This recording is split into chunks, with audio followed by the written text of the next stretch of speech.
السلام علیکم ورحمۃ اللہ وبرکاتہ۔ الحمد للہ رب العالمین والعاقبۃ للمتقین والصلاة والسلام علی اشرف الانبیاء والمرسلین وعلی آلہ وصحبہ اجمعین ومن تبعہم بإحسان الی یوم الدین، اما بعد فاعوذ باللہ السمیع العلیم من الشیطان الرجیم من ہمزہ ونفخہ ونفثہ۔ بسم اللہ الرحمن الرحیم۔ الذین آتیناہم الکتاب یتلونہ حق تلاوتہ اولئک یؤمنون بہ ومن یکفر بہ فاولئک هم الخاسرون۔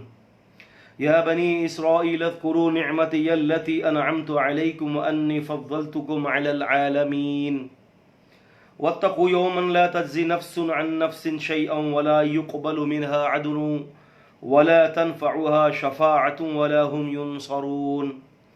وإذ ابتلى إبراهيم ربه بكلمات فأتمهن قال إني جاعلك للناس إماما قال ومن ذريتي قال لا ينال عهد الظالمين وإذ جعلنا البيت مثابة للناس وأمنا واتخذوا من مقام إبراهيم مصلى وعهدنا إلى إبراهيم وإسماعيل أن طهر بيتي للطائفين والعاكفين وركع السجود۔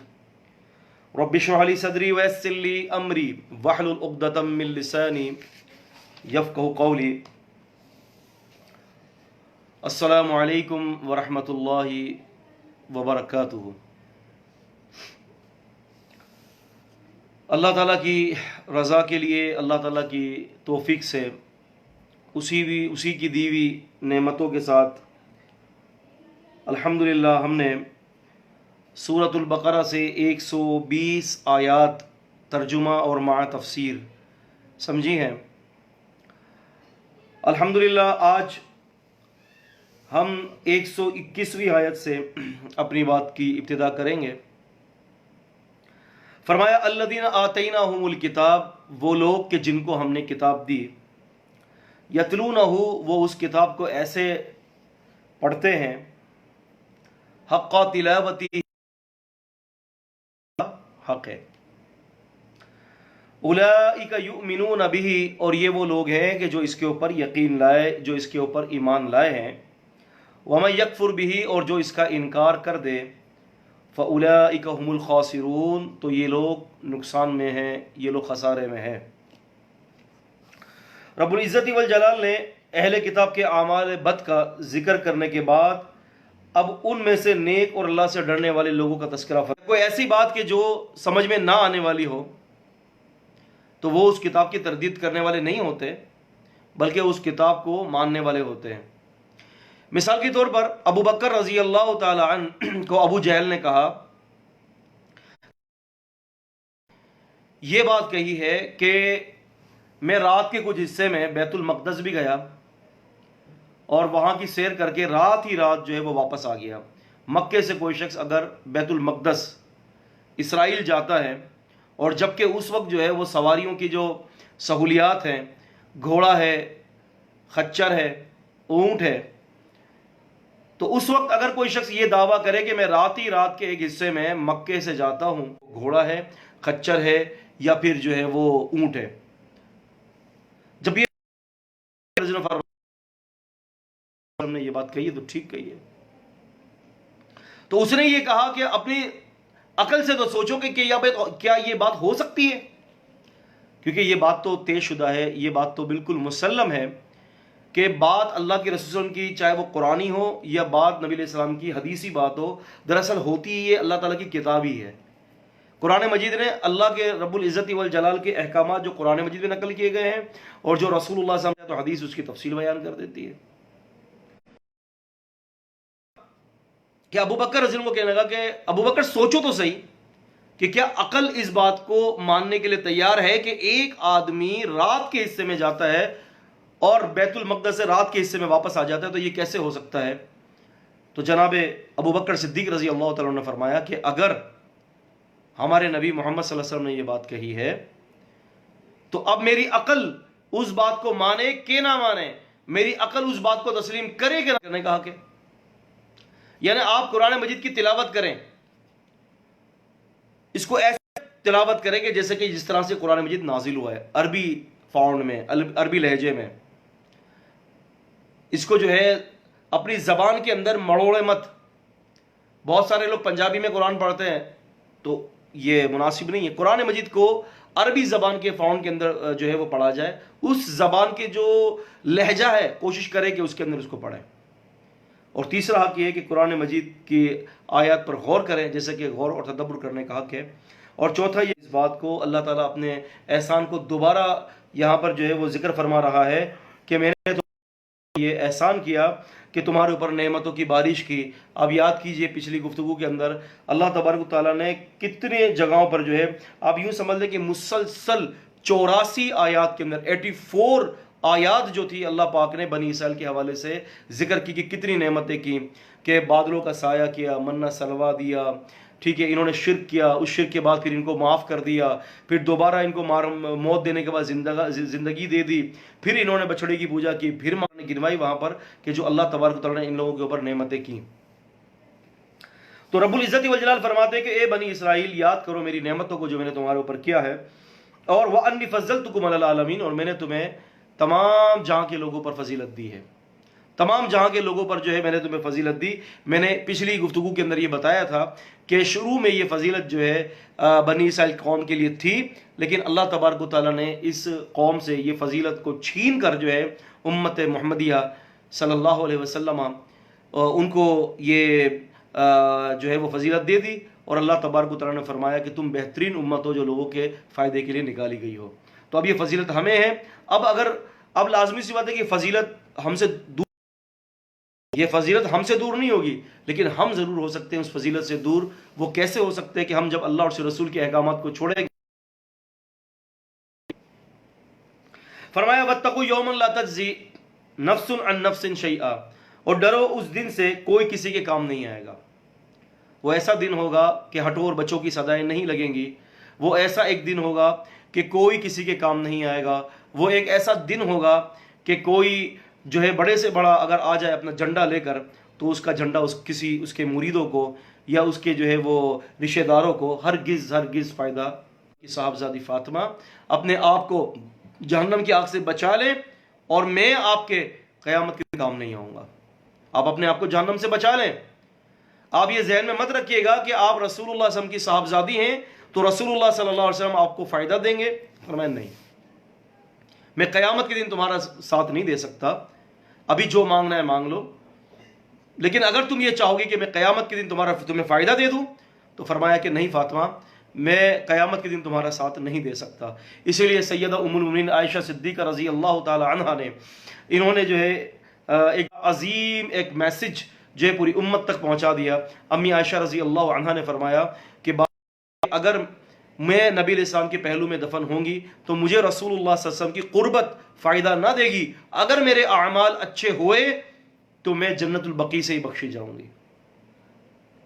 آپ اندازہ کریں کہ کتنی بڑی بات ہے، کتنی بڑی دعوت اور فکر دے رہی ہیں اس حوالے سے کہ وَاتَّقُوا يَوْمًا لَا تَجْزِي نَفْسٌ عَن نَفْسٍ شَيْئًا، اس دن سے ڈرو کہ کوئی کسی کے کام نہیں آئے گا. یا ایھا الذین آمنوا انفقوا مما رزقناکم من قبل ان، وہ دن کسی کے کام نہیں آئے گا. کوئی شخص اگر چاہے کہ میں اس کے کام آ جاؤں تو فرمایا کہ ایسا نہیں ہو سکتا. تو رب العزت نے فرمایا کہ وَاتَّقُوا يَوْمًا لَا تَجْزِي نَفْسٌ عَن نَفْسٍ شَيْئًا وَلَا يُقْبَلُ مِنْهَا عَدْلٌ وَلَا تَنْفَعُهَا شَفَاعَةٌ، نہ ہی بدلہ لیا جائے گا اور نہ ہی کسی کی سفارش کسی کو فائدہ دے گی. وَلَا هُمْ يُنصَرُونَ، اور نہ وہ لوگ مدد کیے جائیں گے. وَإِذِ ابْتَلَىٰ إِبْرَاهِيمَ، اور اب یہاں پر گفتگو ہو رہی ہے اب ابراہیم علیہ السلام کے حوالے سے. فرمایا کہ وَإِذِ ابْتَلَىٰ إِبْرَاهِيمَ رَبُّهُ، اور جب آزمایا اس کے رب نے ابراہیم کو بی کلمات، چند کلمات کے ذریعے، فَأَتَمَّهُنَّ، تو ابراہیم نے فرمایا کہ جب جو ہے وہ ابراہیم کو اس کے رب نے آزمایا، رب العزت نے کہاں کہاں آزمایا، جگہ جگہ پر مختلف پہلو کے اندر جو ہے ان کو آزمایا. ایک تو آزمائش یہ تھی کہ جس کا ذکر رب العزت والجلال نے قرآن مجید میں ذکر فرمایا کہ ابراہیم علیہ السلام جو ہے اپنی قوم سے بالکل الگ ہو گئے اور کہنے لگے کہ ہم بالکل آپ سے برات کرتے ہیں کہ جو آپ اللہ کے علاوہ کسی اور کی عبادت کرتے ہیں. حتی تؤمنوا باللہ وحدہ، یہاں تک کہ تم ایک اللہ پر ایمان نہ لاؤ، اور ہمارے اور تمہارے اندر بغض اور عداوت قائم ہو جائے گی تم ایک اللہ پر جب تک ایمان نہیں لاؤ گے۔ اپنے قوم کو چھوڑا، اپنے والد کو چھوڑا، پھر اس کے بعد ایک اور آزمائش آئی، گھر بار کو چھوڑ دیا، پھر ایک اور آزمائش آئی کہ اللہ تعالیٰ نے فرمایا کہ بوادی غیر ذی زرع عند بیتک المحرم، کہ آپ جو ہے ابراہیم علیہ السلام کو حکم دیا کہ آپ اپنے بیوی اور بچے کو ایسی جگہ پر چھوڑ دیں کہ جہاں اناج بھی نہ ہوگے، جہاں نہ انسان کی ذات، بالکل جو ہے وہ بیت اللہ کے پاس، بالکل جنگلات کے پاس آپ کو چھوڑ دیا، نہ انسان کی ذات، نہ آپ سمجھ لیں کہ ہو کا عالم، نہ کوئی ایسی چیز، نہ کوئی بندہ، نہ بندے کی ذات، تو وہاں پر چھوڑ دیا۔ پھر اس کے بعد ابھی بچہ جو ہے اسماعیل علیہ السلام چلنے کے قابل ہوئے، خود بوڑھے ہو چکے ہیں، اور اللہ پاک نے حکم دے دیا کہ اس کو ذبح کر دیں۔ اس سے پہلے ایک اور آزمائش آئی کہ ابراہیم علیہ السلام کو آگ میں ڈال دیا، فَقُلْنَا يَا نَارُ كُونِي بَرْدًا وَسَلَامًا عَلَىٰ إِبْرَاهِيمَ، یہ آگ ابراہیم کے لیے ٹھنڈی ہو جا۔ تو وہ آگ ابراہیم علیہ السلام کے لیے ٹھنڈی ہو گئی، کس بات کی وجہ سے؟ صرف توحید کے لیے، ایک اللہ کو ماننے کی پاداش میں ان کو آگ کے اندر ڈال دیا گیا، اور ابراہیم علیہ السلام نے اس آگ میں جانے کو پسند کیا، شرک کو پسند نہیں کیا۔ تو یہ کیا تھی؟ یہ محبت تھی، یہ اللہ تبارک و تعالیٰ کی توحید سے محبت تھی۔ تو رب العزت فرماتے کہ جب ابراہیم کو آزمایا گیا اور فرمایا فَأَتَمَّهُنَّ، تو انہوں نے کیا کیا کہ انہوں نے اس آزمائش کو پورا کر دیا، جتنے بھی آزمائش ان کی لی گئی ساری آزمائش کو پورا کر لیا۔ قَالَ إِنِّي جَاعِلُكَ لِلنَّاسِ إِمَامًا، اللہ پاک نے فرمایا کہ اے ابراہیم ہم آپ کو لوگوں کا امام بنائیں گے۔ قَالَ وَمِن ذُرِّيَّتِي، کہا کہ اور جو میری اولادوں میں سے بھی کسی کو بنائیں گے۔ قَالَ لَا يَنَالُ أَحَدِ الظَّالِمِينَ، فرمایا کہ میرا عہد جو ہے وہ ظالموں تک نہیں پہنچتا۔ ابراہیم علیہ السلام نے یہ نہیں کہا تھا کہ میری ساری اولاد کو بنائیں گے آپ امام، نہیں، وَمِن ذُرِّيَّتِي، من حرف جر ہے، یہ فائدہ دے رہا ہے یہاں پر کہ کیا میری اولاد میں سے بھی کسی کو بنائیں گے؟ تو فرمایا کہ ہاں، لیکن جو ظالم ہوگا اس تک میرا عہد نہیں پہنچے گا۔ وَإِذْ جَعَلْنَا الْبَيْتَ مَثَابَةً لِلنَّاسِ وَأَمْنًا، اور جب ہم نے بنایا اس گھر کو، کس گھر کو؟ خانہ کعبہ کو۔ مثابتاً، یہ صابہ یسوبو سے نکلا ہے، لوٹنا سے ظرف ہے یہ، یعنی لوگ حج کر کر کے وہاں پر لوٹتے تھے، عمرے کے لیے جا رہے ہیں، بار بار جا رہے ہیں، بار بار جا رہے ہیں، بار بار جا رہے ہیں، وہاں پر لوگ جو ہے وہ آنا جانا ہو رہا ہے، پوری قیامت تک اس کی رونق بحال رہتی ہے۔ تو فرمایا کہ وَإِذْ جَعَلْنَا الْبَيْتَ مَثَابَةً، ہم لوٹ آنے والی جگہ ہم نے بنائی اس گھر کو، للناس، لوگوں کے لیے، وَأَمْنًا، اور امن کی جگہ بنائی، وَاتَّخِذُوا مِن مَقَامِ إِبْرَاهِيمَ مُصَلًّى، اور ابراہیم علیہ السلام کی جگہ کو، مقام ابراہیم کو نماز کی جگہ بناؤ۔ رسول اللہ صلی اللہ علیہ وسلم جو ہے آپ جب طواف سے فارغ ہوئے تو فارغ ہونے کے بعد ابراہیم علیہ السلام کو اپنے بیت اللہ کے درمیان، مقام ابراہیم اور بیت اللہ کے درمیان آپ نے 2 رکعت پڑھی، اور آپ نے پھر یہ آیت پڑھی کہ وَاتَّخِذُوا مِن مَقَامِ إِبْرَاهِيمَ مُصَلًّى، کہ ابراہیم علیہ السلام کی اس جگہ کو مصلی کی جگہ بناؤ، نماز پڑھو۔ بہت عرصے پہلے منکرین حدیث سے بہت زبردست قسم کی ہماری ڈیبیٹ ہوئی تھی، تو منکرین حدیث نے جو ہے وہ یہ کہا تھا کہ جناب علی ہمارے لیے حدیث حجت نہیں ہے بلکہ مقام ابراہیم حجت ہے۔ تو میں نے ان سے پوچھا کہ مقام ابراہیم کون سی حجت ہے؟ کہا کہ اللہ تعالیٰ یہ کہہ رہے ہیں کہ وَاتَّخِذُوا مِن مَقَامِ إِبْرَاهِيمَ مُصَلًّى، اور مقام ابراہیم کو مصلی بنا لو، کہنے کہ مصلی سے مراد نماز نہیں ہے، مصلی سے مراد جو ہے وہاں کے لوگوں کو اور وہاں کے امام کو جو ہے اپنا ایک بہترین آئیڈیل بنا لو۔ تو میں نے کہا کہ پھر ہم چلتے ہیں وہاں پر سعودیہ میں، پوچھتے ہیں کہ اگر وہ لوگ یہ کہتے ہیں کہ حدیث کے بغیر چارہ نہیں تو پھر تو آپ کو ماننا پڑے گا، اور اگر وہ یہ لوگ کہتے ہیں کہ جی حدیث کی ہمیں ضرورت نہیں تو ٹھیک ہے پھر نہیں مانیے گا۔ تو پھر ایسا ہوا کہ فون پر رابطہ کیا گیا، فون پر بات کی گئی وہاں کے عرب کے شیوخ سے، تو انہوں نے کہا کہ حدیث کے بغیر کوئی شخص مسلمان ہی نہیں ہے۔ تو الحمدللہ وہ ڈیبیٹ ہماری بڑی اچھی چلی تھی، 2.5-3 گھنٹے کی ڈیبیٹ تھی۔ تو کہنے سے مراد یہ ہے کہ وَاتَّخِذُوا مِن مَقَامِ إِبْرَاهِيمَ مُصَلًّى سے مراد یہ نہیں ہے کہ وہاں کے جو امام صاحب ہیں ان کے مطابق اپنے نظریات کو بناؤ، یہاں پر یہ کہ ابراہیم علیہ السلام، مقام ابراہیم ایک جگہ ہے، وہاں پر 2 رکعت پڑھ لو، اور اللہ کے رسول صلی اللہ علیہ وسلم نے یہی کر دکھایا تھا۔ ابراہیم و اسماعیل، اور ہم نے عہد لیا ابراہیم اور اسماعیل علیہ السلام سے، ان یہ کہ طاہرا، وہ دونوں پاک رکھے، بیتیا، میرے گھر کو، للطائفین، طواف کرنے والوں کے لیے، والعاکفین، اور اعتکاف کرنے والوں کے لیے، ورکع السجود، رکوع اور سجود کرنے والوں کے لیے۔ فرمایا کہ ہم نے یہ عہد لیا ابراہیم علیہ السلام اور اسماعیل علیہ السلام سے کہ وہ میرے گھر کو پاک اور صاف رکھے، کن کے لیے؟ طواف کرنے والوں، رکوع کرنے والوں کے لیے، سجود کرنے والوں کے لیے۔ تو پتہ یہ چلتا ہے کہ مسجدوں کو صاف رکھا جائے، ان کی صفائی ہو، اللہ تبارک و تعالیٰ کو صفائی پسند ہے، مسجد کے اندر خوشبو کا استعمال ہو، مسجد میں جب بھی کوئی شخص جائے تو خوشبو لگا کر آئے۔ عام مسجدوں کا بھی یہ حکم ہے کہ عام مسجد کے اندر بھی جو ہے آدمی جو ہے وہ خوشبو کا اہتمام کرے۔ رسول اللہ صلی اللہ علیہ وسلم نے اسی لیے بدبو کو پسند فرمایا، ناپسند فرمایا، اور آپ صلی اللہ علیہ وسلم نے فرمایا کہ من اکل من هذه الشجرة فلا يأتين المسجد۔ آپ نے فرمایا کہ جو بھی کچی لہسن کھا کر مسجد کے اندر آئے تو فرمایا کہ فلا يأتين المسجد، وہ مسجد میں نہ آئے بلکہ مسجد سے وہ چلا جائے۔ من اکل من هذه الشجرة، جو کوئی اس درخت سے کھائے، فلا يأتين المسجد، تو بس وہ ہرگز مسجد کے اندر داخل نہ ہو۔ کیوں؟ اس لیے کہ مسجد کو صاف پاک رکھنے کا حکم ہے، اور مسجد کے اندر جو بھی آئے تو اس کے اندر سے طہارت ہو اور اس کے اندر سے جو خوشبو ہو اور خوشبو کا استعمال کرے۔ تو یہ ہر گھر کے لیے یہ حکم ہے۔ اللہ تبارک و تعالیٰ کے رسول صلی اللہ علیہ وسلم نے یہ عام مساجدوں کے لیے بھی ایسے احکامات جاری فرمائے ہیں۔ فرمایا وَإِذْ قَالَ إِبْرَاهِيمُ رَبِّ اجْعَلْ هَٰذَا بَلَدًا آمِنًا، اور جب ابراہیم علیہ السلام نے کہا کہ اے میرے رب اس گھر کو امن والا بنا دیجئے، اس گھر کو امن کا ایک گہوارہ بنا لیجئے، اور اللہ تبارک و تعالیٰ نے ان کی یہ دعا کو قبول فرمایا کہ اللہ تبارک و تعالیٰ نے جو ہے مکے کو امن کا گہوارہ بنا دیا۔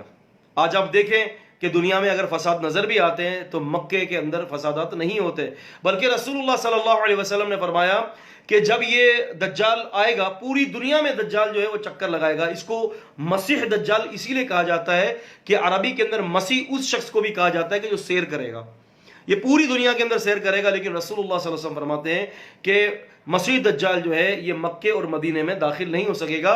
اللہ پاک نے مکے اور مدینے کی حدود پر جو ہے فرشتوں کو گامزن کیا ہوا ہے، جیسے ہی وہاں داخل ہونے کی کوشش کرے گا فرشتے اس کو بھگا دیں گے۔ تو یہ ایسی امن کی جگہ ہے کہ وہاں پر جناب علی دجال بھی داخل نہیں ہو سکے گا۔ تو فرمایا کہ ربی جعل ھذا بلدا آمنا، اے اللہ اس شہر کو امن والا بنا دے، وارزق اہلہ من الثمرات، اور اس کے رہنے والوں کو پھلوں سے رزق عطا فرما۔ آپ دیکھیں کہ آج کیا ہمیشہ سے دیکھیں کوئی کھیتی باڑی نہیں ہوتی سعودیہ کے اندر، مکے کی سرزمین کے اندر، لیکن دنیا کی ہر نعمت وہاں موجود ہے۔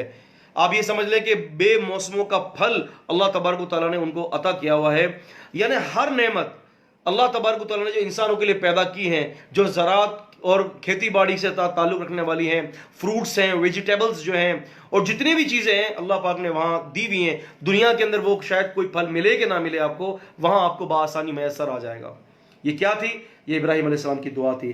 فرمایا من آمن منہم باللہ والیوم الآخر، ابراہیم علیہ السلام کہہ رہے کہ یا اللہ یہ ساری نعمتیں ان کو عطا کرو کہ جو اللہ اور آخرت پر ایمان لائے، کیونکہ پیچھے اللہ تعالیٰ نے پیچھے ابراہیم علیہ السلام نے یہ دعا کی تھی کہ یا اللہ یہ امامت کا فریضہ کیا آپ میری اولادوں میں بھی دیں گے؟ تو اللہ تعالیٰ نے فرمایا کہ یہ عہد ظالموں تک نہیں پہنچتا۔ اب کافر تو ہیں ہی ظالم، تو یہاں پھر انہوں نے کیا کیا ابراہیم علیہ السلام نے کہ جو رزق کا معاملہ تھا تو انہوں نے یہ کہا کہ یا اللہ رزق پھر جو ہے ایمان والوں کے لیے ہونا چاہیے، کیونکہ پیچھے اللہ پاک نے ان کی بات کی اصلاح کر دی کہ میرا عہد ظالموں تک نہیں پہنچتا، تو پھر ابراہیم علیہ السلام نے کہا کہ یا اللہ یہ پھلوں کا رزق تو پھر ایمان والوں کے لیے ہونا چاہیے۔ لیکن اللہ تعالیٰ نے فرمایا کہ قال ومن کفر، جو کوئی بھی میرا انکار کرے گا فامتعه قلیلا، تو میں اس کو بھی فائدہ دوں گا، دنیا کا فائدہ وہ بھی لے گا۔ اگر سورج کی گرمی یا سورج اگر آ رہا ہے تو سورج سے استفادہ کافر بھی کرے گا اور مسلمان بھی کرے گا۔ اگر مثال کے طور پر آم کا پھل جو ہے وہ موسم ہے تو ایسا تو نہیں ہے کہ مسلمان کے علاوہ کوئی اور نہیں کھائے گا، سارے کھائیں گے۔ تو یہ دنیا کی نعمت ہے، اللہ تعالیٰ فرمانے میں دنیا کی نعمتیں دوں گا ان کو، مگر تھوڑی سے مراد آخرت کے مقابلے میں تھوڑی۔ لیکن پھر کیا ہوگا؟ ثم استرہ الی عذاب النار، پھر میں ان کو جو ہے آگ کے عذاب کی طرف جو کھینچ کے گھسیٹ کے لے جاؤں گا، ان کو آگ کے عذاب کی طرف لے جاؤں گا۔ یہ بات اس لیے کہی کہ بھئی دنیا کا فائدہ تو ہر کسی کے لیے، سورج طلوع ہوتا ہے سب فائدے اٹھاتے ہیں، بارش ہوتی ہے مسلمان بھی مستفید ہوتا ہے، کافر بھی مستفید ہوتا ہے۔ لیکن آخرت کے اندر جو اللہ تبارک و تعالیٰ کی جو رحمتیں اور نعمتیں ہوں گی یہ صرف مسلمانوں کے لیے ہوں گی، یہ کافروں کے لیے نہیں ہوں گی۔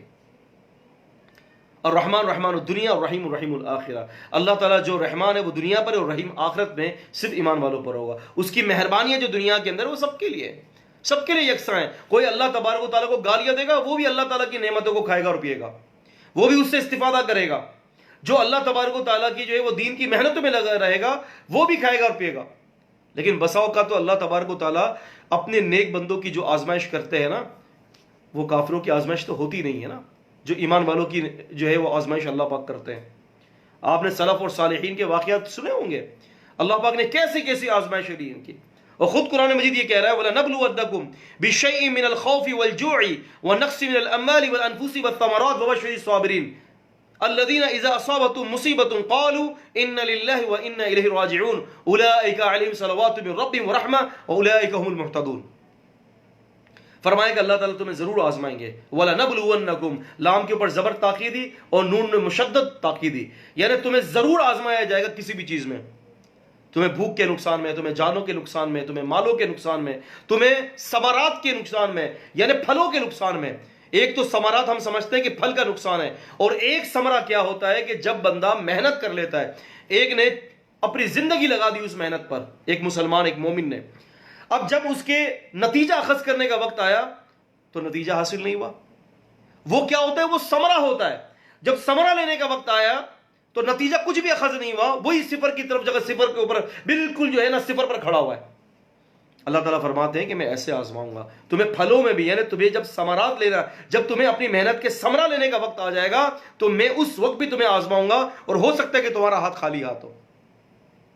تو یہ چیزیں تو ایمان والوں کے ساتھ اکثر و بیشتر ہوتی ہیں, کافروں کے ساتھ یہ چیزیں نہیں ہوتی. رسول اللہ کی حدیث کے مطابق اللہ تبارک و تعالیٰ کافروں کے جو دنیا میں کافر نیکی کرتا ہے اس کا بدلہ اس کو دنیا میں ہی دے دیا جاتا ہے, آخرت میں اس کے لیے کچھ بھی نہیں ہے. تو یہاں فرمایا کہ ان کو میں دنیا میں دوں گا. آپ دیکھیں آج دنیا کے اندر یہ کافر کتنے عیش کر رہے ہیں. یہی تو ہمیں تانے دیتے ہیں نا یہ کہ تم مسلمان کہتے ہو, تم پریشان ہو اور ہم کتنے عیش میں. اور رسول اللہ صلی اللہ علیہ وسلم کیا فرماتے ہیں, الدنیا سجن للمؤمن وجنت الکافر. یہ دنیا جو ہے نا مومن کے لیے قید خانہ ہے اور کافر کے لیے جنت ہے.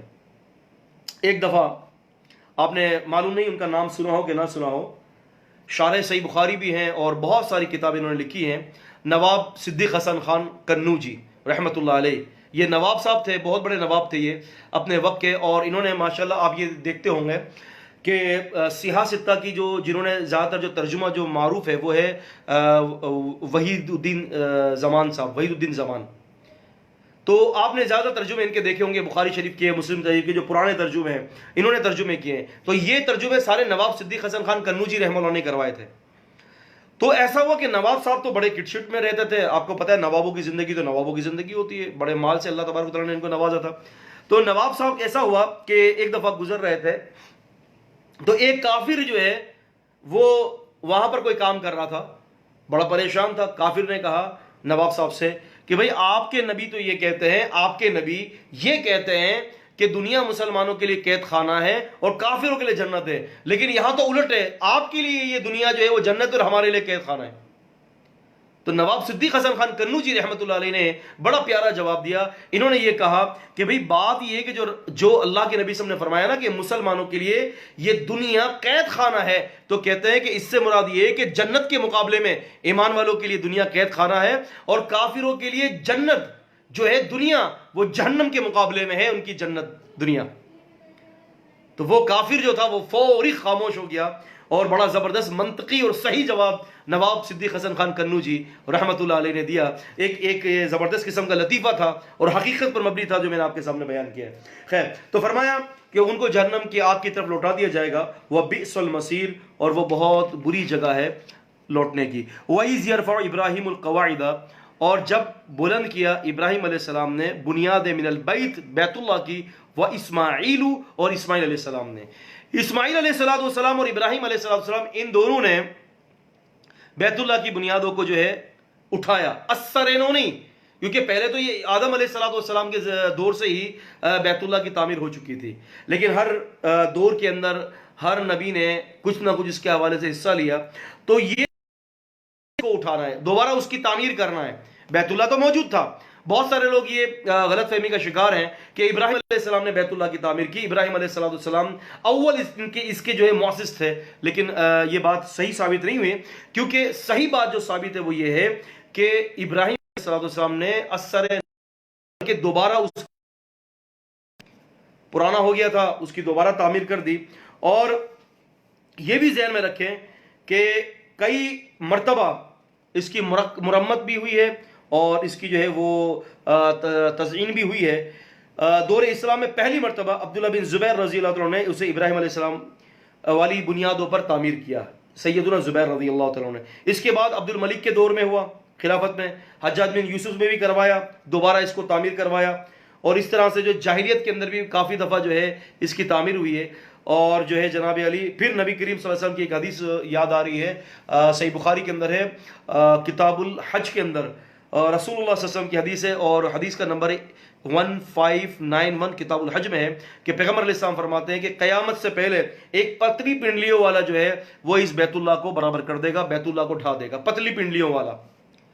اب قیامت سے پہلے پتلی پنڈلیوں والا آئے گا اور بیت اللہ کو جو ہے وہ برابر کر دے گا. یہ اللہ کے رسول صلی اللہ علیہ وسلم کی حدیث ہے. وہ کیا ہوگا کہ وہ بالکل دنیا کا اختتام ہوگا، اور دنیا کے اختتام کے بعد جو یعنی اختتام کے قریب دنیا ہوگی تو اس وقت جو ہے وہ بیت اللہ کو بھی مسمار کر دیا جائے گا، جس طرح سے صحیح بخاری کے اندر حدیث موجود ہے. تو فرمایا کہ اور جب اٹھایا بنیاد، قواعد بنیادیں من البیت بیت اللہ کی ابراہیم علیہ السلام اور اسماعیل علیہ السلام نے، اور دعا کی کہ ربنا تقبل منا، اے اللہ ہمیں سکھا دیجیے، ہم سے یہ عمل قبول کر لیجئے، انک انت السمیع العلیم، آپ سننے والے اور جاننے والے ہیں. اور ربنا، اے ہمارے رب، وجعلنا مسلمین لک، ہم دونوں کو اپنا فرما بردار بنا دیجئے، ومن ذریتنا، اور ہماری اولادوں کو امتن مسلمتن لک، فرما بردار امت بنا دیجئے، ہماری اولادوں کو بھی فرما بردار امت بنا دیجئے. وَأَرِنَا مَنَاسِكَنَا وَتُبْ عَلَيْنَا، اور ہمیں جو ہے وہ حج کی ادائیگی سکھا دیجئے. وَأَرِنَا مَنَاسِكَنَا، مناسک جو حج کی ادائیگی ہے وہ آپ ہمیں سکھا دیں. وَتُبْ عَلَيْنَا، ہماری طرف توجہ کیجئے، اِنَّكَ أَنْتَ التَّوَّابُ الرَّحِيمُ، آپ جو ہے توبہ قبول کرنے والے اور جو ہے رحم کرنے والے ہیں. اِنَّكَ أَنْتَ التَّوَّابُ الرَّحِيمُ، آپ توبہ قبول کرنے والے اور رحم کرنے والے ہیں. اللہ تبارک فرماتے ربنا، اور ایک اور دعا کی انہوں نے، اے ہمارے رب، وَبَعَثْ فِيهِمْ رَسُولًا، بھیجے آپ ان میں ایک رسول، منہم انہی میں سے، یتلو علیہم آیاتک، جو ان پر آپ کی آیتیں پڑھے، وَيُعَلِّمُهُمُ الْكِتَابَ وَالْحِکْمَةَ، اور جو ان کو کتاب اور حکمت کی تعلیم دے. یہاں پر طالب علم کچھ باتوں کو ذہن نشین رکھ لیں کہ یہاں پر یہ ذکر فرمایا کہ ربنا وَبَعَثْ فِيهِمْ رَسُولًا منہم، ان میں ایک رسول بھیج دے. اب یہاں پر جن رسول کا ذکر ہے وہ رسول جناب محمد رسول اللہ صلی اللہ علیہ وسلم ہے، کیونکہ اب جناب علی، کیونکہ اسماعیل علیہ السلام کی اولاد میں سے آپ صلی اللہ علیہ وسلم کو مبعوث کی دعائیں فرمائی جا رہی ہیں. یعنی یوں سمجھ لیں کہ بنی اسرائیل سے اب نبوت کا سلسلہ ختم، اب بنی اسماعیل سے نبوت کا سلسلہ شروع ہوگا. یعنی اسماعیل اولاد میں سے پیغمبر علیہ السلام ہے. تو یہ دعا کر رہے ہیں اور فرمایا کہ یتلو علیہم آیاتی کا، وہ ان پر آپ کی آیتیں پڑھے، وَيُعَلِّمُهُمُ الْكِتَابَ وَالْحِکْمَةَ، اور ان کو کتاب اور حکمت کی بھی تعلیم دے. اب یہاں پر کتاب اور حکمت کے درمیان ایک واو ہے، آپ دیکھ رہے ہیں. اب اس واو کو ذرا سمجھ لیجئے، کیونکہ یہ واو جو ہے یہاں پر جو ہے مغایرت کے لیے ہے، واو تفسیری نہیں ہے. کیونکہ واو جو ہوتا ہے اس کی بہت ساری قسمیں ہوتی ہیں. اگر شروع میں واو ہے آیت کے، جیسے کہ وَالْعَصْرِ، واو اصل میں وہاں پر جو ہے وہ قسم کے لیے آیا ہے. اب یہاں پر واو آتا ہے تفسیری بھی آتا ہے، واو مغایرت کے لیے بھی آتا ہے، بہت ساری اقسام ہوتی ہیں واو کی. لیکن یہاں پر آپ دیکھیں گے کتاب اور حکمت، یہ کتاب اور حکمت یہ ایک چیز نہیں ہے، بلکہ یہ مغایرت کے لیے ہے کہ یا اللہ ایسا نبی بھیج، ایسا رسول بھیج جو ان کو کتاب بھی سکھائے اور حکمت کی تعلیم بھی دے دے. حکمت کیا ہے؟ حکمت رسول اللہ صلی اللہ علیہ وسلم کی احادیث ہے، کیونکہ یہ بات مسلمہ ہے کہ ہم قرآن مجید کو بغیر حدیث کے نہیں سمجھ سکتے. میں اس کی ایک چھوٹی سی مثال دیتا ہوں. آپ دیکھیں کہ اگر کوئی شخص یہ کہے کہ جی قرآن اللہ تعالیٰ کی طرف سے نازل ہوا ہے، تو ہم یہ سوال کرتے ہیں کہ تمہیں کیسے پتا چلا؟ آپ کے پاس کون سا ذریعہ ہے؟ لازمی سی بات ہے کہ ہم یہ کہتے ہیں کہ یہ کتاب اللہ کی طرف سے جو ہے وہ نازل شدہ ہے، تو ہم نے اللہ کے رسول صلی اللہ علیہ وسلم کی حدیث پڑھی ہے، اس کتاب کا تعارف اللہ کے رسول صلی اللہ علیہ وسلم نے ہمیں کروایا، اور ہمیں اللہ کے نبی صلی اللہ علیہ وسلم نے بتایا کہ یہ کتاب اللہ تعالیٰ کی طرف سے نازل ہوئی ہے. تو فرمایا کہ کتاب بھی ہم نے دی اور ہم نے اس نبی کی حدیثیں بھی دی ہیں رسول اللہ صلی اللہ علیہ وسلم کو، دونوں کی دونوں وحی ہے. اور فرمایا وَيُزَكِّهِمْ، اور یہ نبی ان کو پاک بھی کرتا ہے. اِنَّكَ أَنْتَ الْعَزِيزُ الْحَكِيمُ، اور وہ نبی ان کو پاک کرے، اے اللہ آپ غالب اور حکمت والے ہیں، آپ ان کے اندر اس نبی کو مبعوث کر دیں۔ فرمایا وَمَن يَرْغَبُ عَن مِّلَّةِ إِبْرَاهِيمَ، اور جو کوئی منہ موڑے ابراہیم علیہ السلام کی ملت سے، یعنی بے رغبتی اختیار کر لے۔ رغبہ یرغبو جو ہے اس کا مطلب ہوتا ہے رغبت۔ اگر رغبہ سے پہلے فی آ جائے، فی رغب، تو آپ سمجھ لیں کہ اس کا مطلب ہے رغبت کرنا۔ اور اگر جو ہے وہ یرغبو عن ملتی آگے ان آ جائے تو اس کا مطلب یہ ہوتا ہے کہ بے رغبتی کرنا۔ فی اور ان کا یہ فرق ہے کہ فی اور ان اگر آ جاتا ہے یرغبو سے آگے تو اس کے اندر اس کے ترجمے میں فرق پڑ جاتا ہے۔ تو یہاں پر ہم پڑھ رہے ہیں یرغبو عن ملتی ابراہیم، تو اس سے مراد یہ کہ جو کوئی بے رغبتی کرے ابراہیم، لقد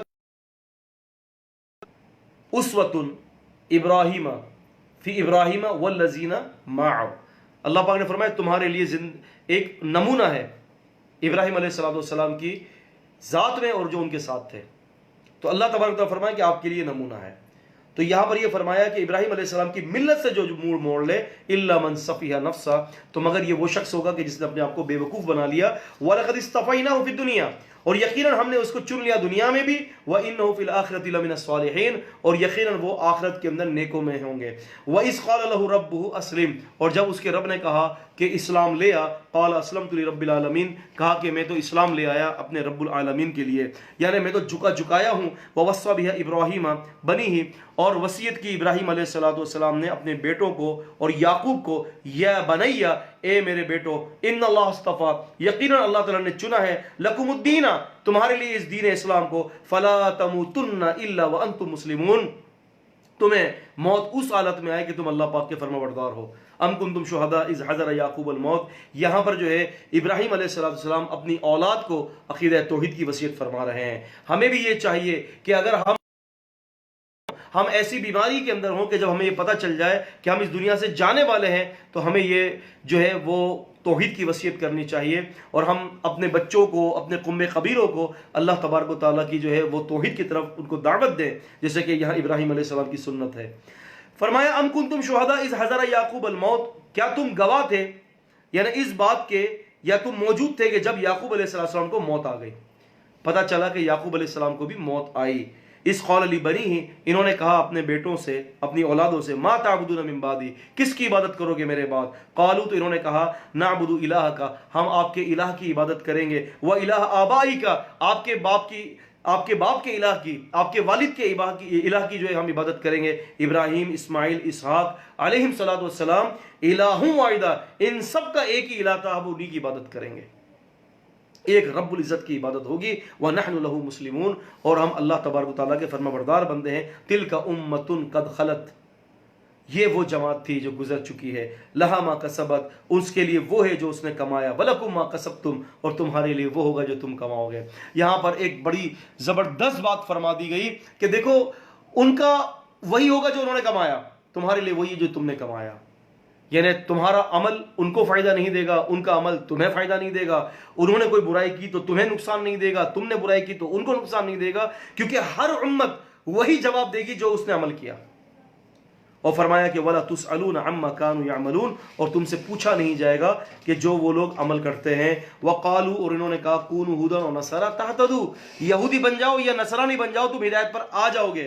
قل، اے نبی سم کہہ دیں، بل ملت ابراہیم حنیفہ، ان کو کہہ دیں کہ بلکہ ایک ابراہیم علیہ السلام کے دین پر آ جاؤ تو تم ہدایت پر آؤ گے، ایک نبی کے طریقے پر آ جاؤ تو ہدایت پر آ جاؤ گے۔ وَمَا كَانَ مِنَ الْمُشْرِكِينَ، اور وہ مشرکوں میں سے نہیں تھے۔ فرمایا قولوا آمنا باللہ، یہ ساری وصیتیں ہیں ابراہیم علیہ السلام کی، یعقوب علیہ السلام کی، جو ان انبیاء نے اپنی اولادوں کو جو وصیت کی، یہ سارے وصیتوں کا ذکر یہاں ہو رہا ہے۔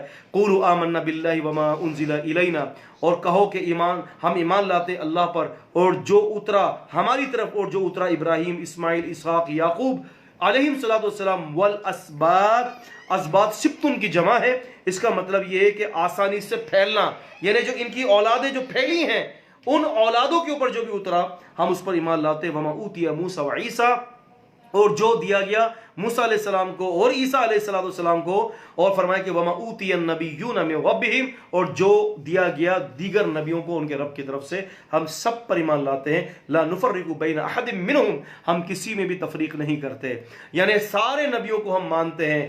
ایسا نہیں کریں گے ہم کہ جس طرح سے جو ہے یہود اور نصارہ نے کیا، کہ یہودیوں نے جو ہے جناب علی انہوں نے عیسیٰ علیہ السلام کے ساتھ بغض رکھا، عیسائیوں نے رسول اللہ صلی اللہ علیہ وسلم کے ساتھ بغض رکھا۔ ہم ایسا نہیں کریں گے، ہم تو سارے نبیوں کو مانتے ہیں، ہم سارے نبیوں کی فضیلت کے قائل ہیں۔ تلک الرسل فضلنا بعضهم على بعض، یہ وہ رسول ہیں کہ ہم نے ان کو ایک دوسرے پر فضیلتیں دی ہیں۔ تو فرمایا کہ لا نفرق بین احد منہم، ہم ان نبیوں میں کسی ایک میں تفریق نہیں کرتے، ہم نبیوں کے اندر جو غلو نہیں کرتے، ہم سارے نبیوں پر ایمان لاتے ہیں۔ اور نبیوں کا غلو جس طرح سے یہود اور نصارہ میں تھا، آج امت مسلمہ کے اندر بھی نبیوں کا غلو موجود ہے۔ آپ کو معلوم ہے کہ امت مسلمہ نے کیا نبیوں کا غلو کیا؟ آپ نے وہ نعت کے نام سے یہ اشعار ہیں، آپ نے ضرور سنا ہوگا کہ سارے نبی تیرے در کے سوالی، شاہ مدینہ، آپ نے سنا ہوگا سارے نبی تیرے در کے سوالی، یعنی سارے نبیوں نے اللہ کے در کو چھوڑ کر رسول اللہ صلی اللہ علیہ وسلم کے در پر آ گئے۔ یہ عظیم قسم کا شرک ہے۔ یہ تو یہ کیا ہے؟ یہ انبیاء علیہ السلام کی تعریفات کے اندر غلو ہے۔ رسول اللہ صلی اللہ علیہ وسلم نے فرمایا تھا کہ مجھے اتنا نہ بڑھانا جتنا عیسیٰ ابن مریم کو بڑھایا گیا، انا عبد اللہ فقولوا عبد اللہ ورسولہ، میں اللہ کا بندہ اور اس کا رسول کہا کرو۔ آپ اندازہ کریں کہ رسول اللہ صلی اللہ علیہ وسلم نے غلو کرنے سے منع کیا ہے کہ آپ غلو مت کریں۔ رسول اللہ صلی اللہ علیہ وسلم فرماتے ہیں کہ سب سے پہلے اللہ نے مجھے اپنا بندہ بنایا، پھر نبی بنایا۔ یہ جو غلو کا جو عقیدہ ہے نا کہ سارے نبی تیرے در کے سوالی، شاہ مدینہ، نبی علیہ السلام کے حوالے سے غلو کر دیا، نور من نور اللہ، اللہ کے نور سے نکلے، یہ غلو ہے۔ منع کر دیا کہ یہ غلو مت کرنا۔ لا نفرق بین احد منہم، ہم کسی ایک نبی میں بھی تفریق نہیں کرتے، ونحن له مسلمون، اور ہم سارے کے سارے ایک اللہ کے فرما بردار ہیں۔ فإن آمنوا بمثل ما آمنتم به فقد اهتدوا، اور اگر تم ایمان ایسے لاؤ جیسے کہ یہ صحابہ ایمان لائے تو تب تم ہدایت پر ہوگے۔ صحابہ کا ایمان بڑا عظیم ایمان تھا، وہ انبیاء میں غلو نہیں کرتے تھے، وہ انبیاء کو جا کر جو ہے اللہ تعالیٰ کی حدود میں نہیں ملاتے تھے، وہ ولیوں کا درجہ نبیوں سے نہیں بڑھایا کرتے تھے۔ صحابہ کی طرح ایمان لاؤ۔ وَإِن تَوَلَّوْا، اور اس کے بعد بھی اگر تم پھر گئے تو فرمایا فَإِنَّمَا هُمْ فِي شِقَاقٍ، تو بات یہ ہے کہ وہ شقاق میں ہے۔ یہ شق کیا ہے؟ یہ شق جو ہے باب مفاعلہ کا مصدر ہے۔ اس کا معنی کیا ہے؟ کہ شک میں ہو کر مقابلے میں آ جانا۔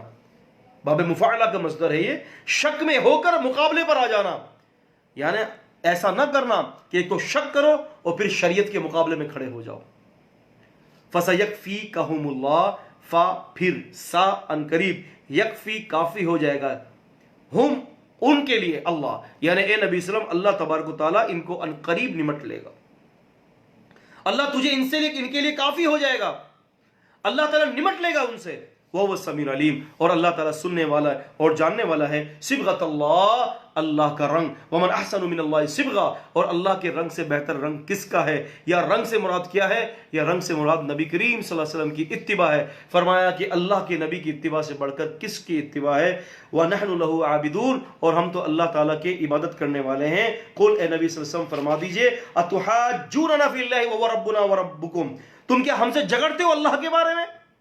اللہ ہمارا بھی رب ہے اور تمہارا بھی رب ہے۔ وَلَنَا أَعْمَالُنَا وَلَكُمْ أَعْمَالُكُمْ، ہمارے لیے ہمارے عمل اور تمہارے لیے تمہارے عمل۔ تم اللہ کے حوالے سے جھگڑ رہے ہیں۔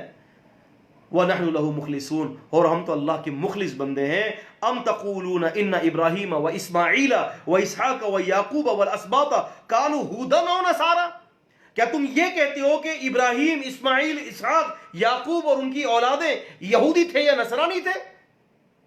فرمایا کہ یہ الزام ہے۔ قل، اے نبی صلی اللہ علیہ وسلم فرما دیجئے، اَأَنْتُمْ أَعْلَمُ، کیا تم جانتے ہو زیادہ، ام اللہ، یا اللہ جانتے ہیں؟ فرمایا وہ کون تھے؟ فرمایا کہ وہ تو اللہ کے فرما بردار تھے۔ وَمَنْ أَظْلَمُ مِمَّنْ كَتَمَ شَهَادَةً عِنْدَهُ مِنَ اللَّهِ، اور اس شخص سے بڑا ظالم کون ہے جو گواہی کو چھپائے؟ اللہ کی طرف سے کوئی گواہی آئے اور اس کو چھپا لے، اس سے بڑا ظالم کون ہے؟ تم کہتے ہو کہ یہ سارے یہود اور نصارہ تھے، فرمائے نہیں. وہ کون تھے؟ وما اللہ بغافل عما تعملون. وہ کون تھے؟ وہ اللہ تبارک و تعالیٰ کے فرما بردار تھے. انہوں نے پوری زندگی اللہ کی فرما برداری میں گزاری. وہ سب مسلم تھے اور تم الزام لگا رہے ہو کہ وہ یہود اور نصارہ تھے. فرمائے نہیں. تلک امت قد خلت. یہ وہ جماعت ہے جو گزر چکی ہے. لہا ما کسبت. اس جماعت کے لیے وہ ہے جو اس نے کمایا. وَلَكُمْ مَا كَسَبْتُمْ. اور تمہارے لیے وہ ہوگا جو تم کماؤ گے. تم اپنی آخرت کی فکر کرو. وہ جو جماعت گزر چکی ہے ان کی کوئی نیکی، ان کا کوئی فائدہ نہیں دے گا. تمہیں فائدہ تمہارے اعمال دیں گے. رسول اللہ صلی اللہ علیہ وسلم فرماتے ہیں کہ جب جنازے کو لے جایا جاتا ہے تو 3 چیزیں ہوتی ہیں اس کے ساتھ. آپ نے فرمایا 3 چیزیں ہوتی ہیں. آپ نے فرمایا ایک اس کے گھر والے ہوتے ہیں، دوسرا اس کا مال ہوتا ہے، اور تیسرا نبی صلی اللہ علیہ وسلم فرماتے ہیں کہ اس کے اعمال ہوتے ہیں.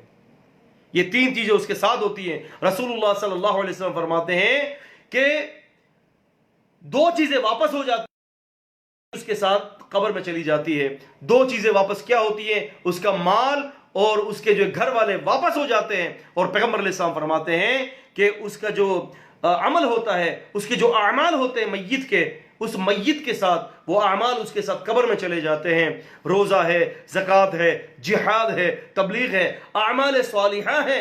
وَمَن يُؤْمِن بِاللَّهِ وَيَعْمَلْ صَالِحًا يُكَفِّرْ عَنْهُ سَيِّئَاتِهِ وَيُدْخِلْهُ جَنَّاتٍ تَجْرِي مِن تَحْتِهَا الْأَنْهَارُ خَالِدِينَ فِيهَا أَبَدًا وَذَلِكَ الْفَوْزُ الْعَظِيمُ.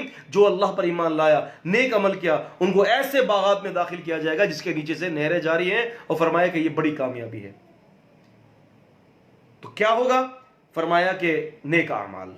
تو بات فرمائی گئی کہ ان کے لیے وہ ہے جو انہوں نے عمل کیے، اور تمہارے لیے وہ ہے جو تم نے عمل کیا. وَلَا تُسْأَلُونَ عَمَّا كَانُوا يَعْمَلُونَ. اور تم سے سوال نہیں کیا جائے گا کہ وہ کیا عمل کرتے تھے، وہ کس طرح سے عمل کرتے تھے. تمہارے اس بارے میں ان سے سوال نہیں کیا جائے گا، اور ان کے حوالے سے تم سے سوال نہیں کیا جائے گا. الحمدللہ آج اللہ تعالیٰ کی توفیق سے جو ہے ہمارا پہلا پارہ سورۃ البقرہ کا اللہ تعالیٰ کی توفیق سے مکمل ہوا ہے. کل انشاءاللہ تعالی ہم سیاقول کے پارے کو لیں گے. اور یہ سیاقول کا پارہ آپ ذہن میں رکھیں طالب علموں کہ بہت زیادہ احکامی پارہ ہے یہ، اور اس کے اندر بہت زیادہ احکامات ہیں، لین دین کے احکامات کے، اس کے قوانین، اور اسی طرح سے جو ہے کچھ وراثت کے حوالے سے بھی کچھ باتیں اس کے اندر ہیں، قصاص کے حوالے سے بھی ہیں، اور اس طرح سے عورتوں کے مسائل ہیں، اور نکاح کے مسائل ہیں، اور عدت کے مسائل ہیں، طلاق کے مسائل ہیں، اور جو ہے وہ حج کے مسائل ہیں، عمرے کے مسائل ہیں، بہت ساری چیزیں ہیں. تو انشاءاللہ تعالی ہم کل سے سیاقول کی تلاوت کریں گے اور اس کے اوپر غور و فکر کریں گے. تو لہٰذا اللہ تعالیٰ ہمیں جو توفیق دے رہے ہیں اللہ تعالیٰ قبول فرمائے. آپ کا ابھی اس وقت کوئی سوال ہو تو سوال ہو جائے. آپ کی نشست شروع ہو رہی ہے تو کوئی سوال ہو تو آپ کر سکتے ہیں.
ایک بار مکمل ہو گیا ہے سورہ بقرہ کا. کل انشاءاللہ سیاقول ہے.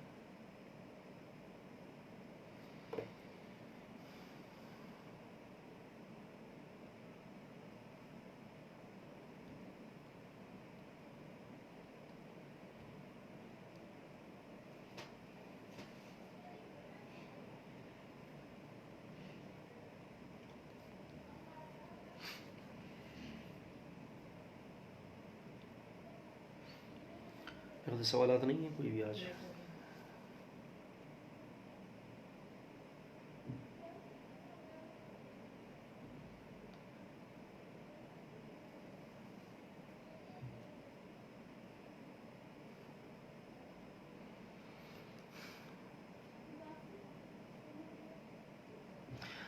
یہ سوال کیا جا رہا ہے کہ مغضوب اور گمراہ کون سی مراد ہیں؟ غیر المغضوب علیہم ولا الضالین، نبی علیہ السلام نے اس حوالے سے صحیح بخاری کے اندر حدیث ہے، آپ نے فرمایا کہ اس سے مراد یہود اور نصارہ ہیں۔ یہ دو قومیں ہیں، مغضوب اور گمراہ ہیں۔ نبی علیہ السلام نے اس کی آیت کی تفسیر کی ہے، تو اس سے مراد یہ ہے کہ یہود اور نصارہ ہیں، جیسے کہ رسول صلی اللہ علیہ وسلم نے اس کی تفسیر فرمائی ہے۔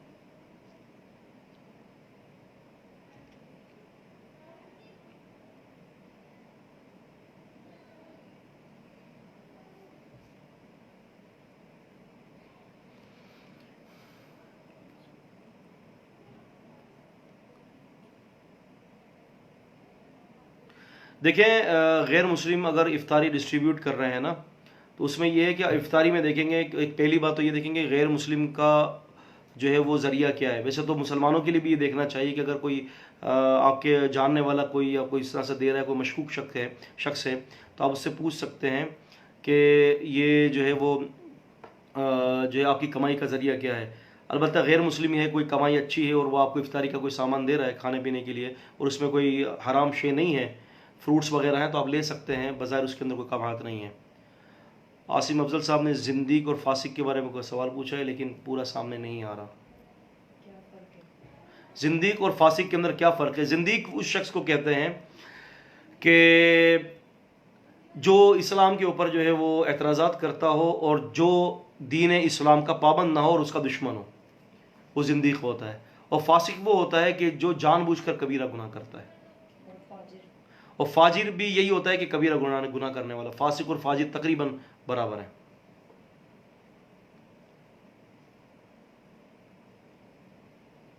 لیکن فاسق اور زندیق اور فاجر کو دیکھا جائے تو زندیق زیادہ جو ہے وہ خطرناک ہے، زندیق زیادہ گمراہ ہے ان سے، کیونکہ مسلمان فاسق بھی ہو سکتا ہے اور مسلمان فاجر بھی ہو سکتا ہے، لیکن اگر کوئی زندیق ہو گیا تو پھر وہ مسلمان کیسے رہے گا؟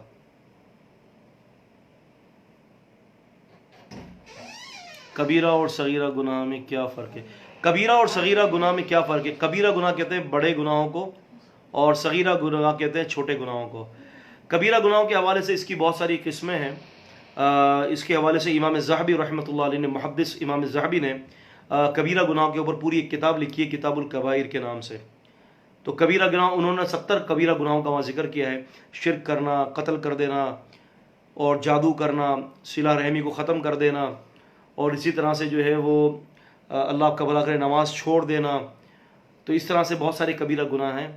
تو کبیرہ گناہ میں یہ ہوتا ہے، اور صغیرہ گناہ تو بہت سارے ہوتے ہیں، اس کی بھی کوئی وہ نہیں ہے۔ لیکن ہاں، امام ذہبی اور دوسرے جو کبار علماء ہیں، انہوں نے یہ کہا کہ اگر چھوٹے چھوٹے گناہ جو ہے وہ مسلسل کیے جائیں تو پھر وہ بھی کبیرہ بن جاتے ہیں۔ واللہ اعلم بالصواب۔ السلام علیکم ورحمۃ اللہ وبرکاتہ۔